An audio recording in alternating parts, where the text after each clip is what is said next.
welcome to this edition of Tech 24. I'm Julia Seeger. In the show this week, Brussels wants to become digitally independent, and to do so, it has created a digital compass for the next decade. From relocating its semiconductor industry to boosting the quantum sector hand in hand with women, we'll tell you more about this ambitious strategy. And in Test 24 this week, we try a smart mailbox that is simplifying parcel delivery. But first, could this be what restaurants look like in the not-so-distant future? In China, robots have taken over, at least in one restaurant in the city of Guangzhou. In this upcoming report, Andrew Hillier takes us inside China's first fully automated robot dining experience. In the Chinese city of Guangzhou, get ready for a glimpse into the future. Here in this restaurant, robots welcome you, serve you, and even cook for you, rustling up a hamburger in 8 seconds. It's one of the world's only fully automated robot restaurants, spread out over 1,000 square meters.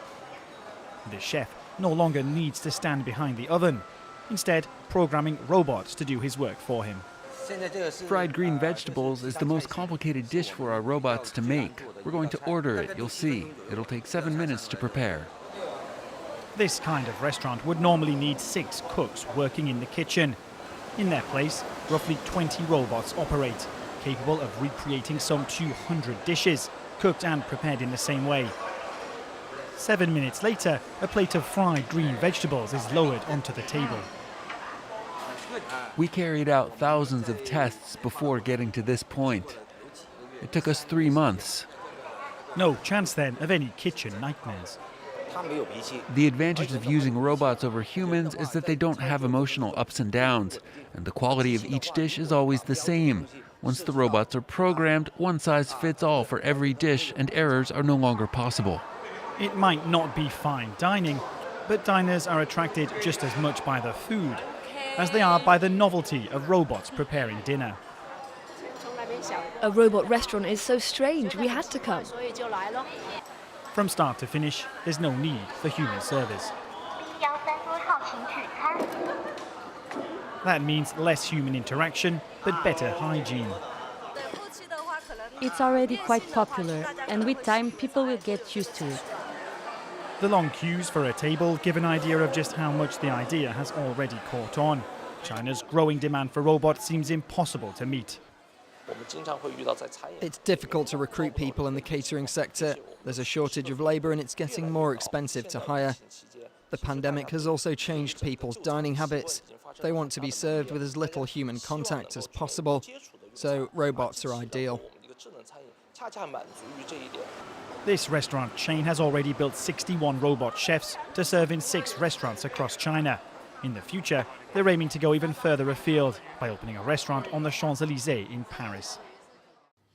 Now, the European Union is looking to 2030 with an ambitious digital program. Its aim is to empower businesses and people in a human-centered, sustainable, and more prosperous digital future. The goal is also to take back its digital independence and avoid being crushed between the United States and China, who are indeed at war on the tech front. Well, to talk more about it, let's now welcome our tech editor, Peter O'Brien. Hello, Peter. Hi, Julia. Peter, it is a big part of the plan to relocate the semiconductor industry. Washington and Beijing are also doing so. Why is that? Well, as small as they are, semiconductor chips are very, very important and will just continue to be so in our increasingly computerized world. So it's a $440 billion industry, and Europe's share at the moment is only 10%. So it's no wonder that the EU wants to carve out more of a share, and it wants to be self-reliant amid security concerns and changing global market forces. Now let's go back on the history of the microchip. Why was it such a breakthrough? Right, so around 1970, a guy called Marcian Hoff, who's a Stanford University graduate and Intel's 12th employee, came up with the idea of a universal processor. So that was on one multi-purpose chip. Here he is. So that's rather than having racks of different circuit boards to make a computer work. And this would be much more reliable as there are fewer component parts, and it would be much more fast and efficient. So he helped develop Intel's first CPU, the Intel 4004, and this had 2,250 transistors on it. Here it is.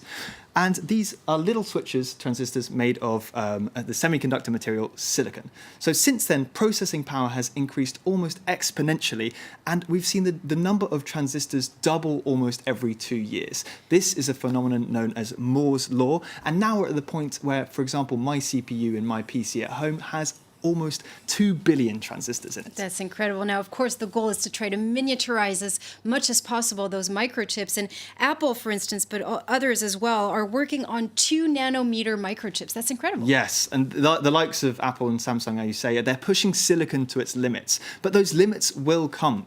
As we know, when you get onto the atomic level, electrons start doing very, very strange things. So silicon just can't deal with this. And Intel, for example, has announced that they're planning to drop silicon soon, and then they're among several companies looking to work with other nanomaterials. And this isn't the only strategy for processors going forward. We're also looking at other solutions like optical computing, which uses photons instead of electrons. We're looking at 3D chips that move in 3D space and not just on a flat plane. Quantum computing is an option, as is computing that in some ways mimics our brains. But one thing's for sure, we're going to need another technological revolution to keep this kind of processing train running. And it's all well and good for the EU to say, hey, we're going to have a fifth of the market share in 10 years, but we don't even know what processors will look like then. Very true. Thank you very much, Peter. Now, another cardinal point of the EU's digital compass is, of course, and we've been talking about it quite a bit here on Tech24, is the development of quantum information. You were just mentioning it. Brussels wants to have its own quantum computer by 2025, and it wants to get there with the help of women. Well, to speak more about it, let's now introduce our guest, who is at the heart of the issue, Alexia Ofev, Research Director at the CNRS Institute. Neel, thank you very much indeed for joining us today. So you've participated in the elaboration of the French quantum plan. What is your take on France's ambitions and on the EU's will to go even further? Yeah, so I think that France and Europe have big assets to get their sovereignty and to become a champion as far as quantum technologies are concerned.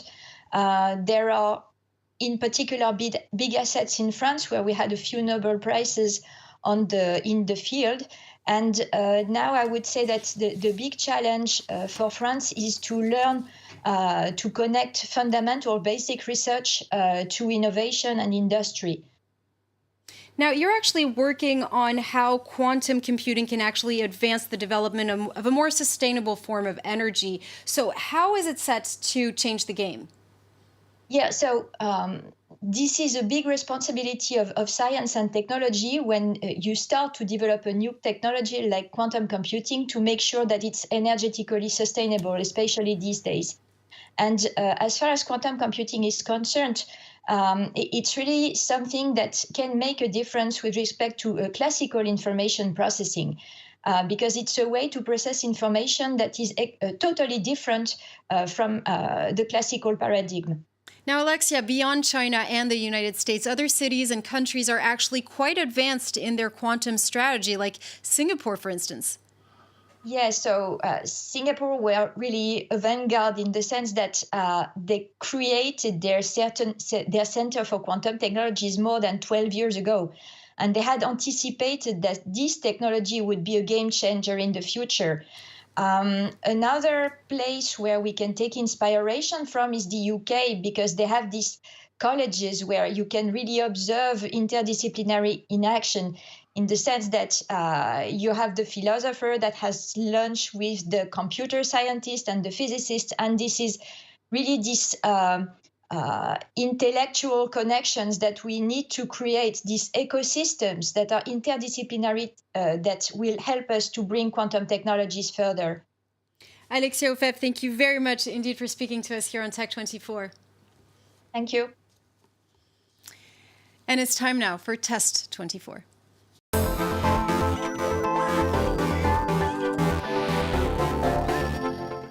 Now, what we have here on the set of Test 24 this week could actually make your life easier if you're constantly missing deliveries like I am, Peter. Yeah, that's right. It's Box, BOKS, and you bolt it to the side of your house or onto your porch, and you're using the mobile application, you create a code, you enter that into the address field when you're making an order online, and the delivery driver will turn up and open the box using the code. So I can just open it with the app, but they'd put the code in and put your parcel in there. Now, how much do you actually have to pay for the convenience? So this is €300, and I actually thought that I'd never actually heard of anything like this, but there are other competitors out there. So there's in Europe alone, you've got Smart Parcel Box, Parcel Home, iParcel Box. As convenient as they are, they all seem to have a similar issue, which is that some reviewers mention the fact that it takes a while for delivery drivers to sort of realise what they are and realise they're there and learn to use them over time. As always, it's a pleasure. Thank you very much, Peter O'Brien, our tech editor. That actually brings us to the end of this week's edition of Tech 24. We hope you enjoyed it, and we'll see you very soon.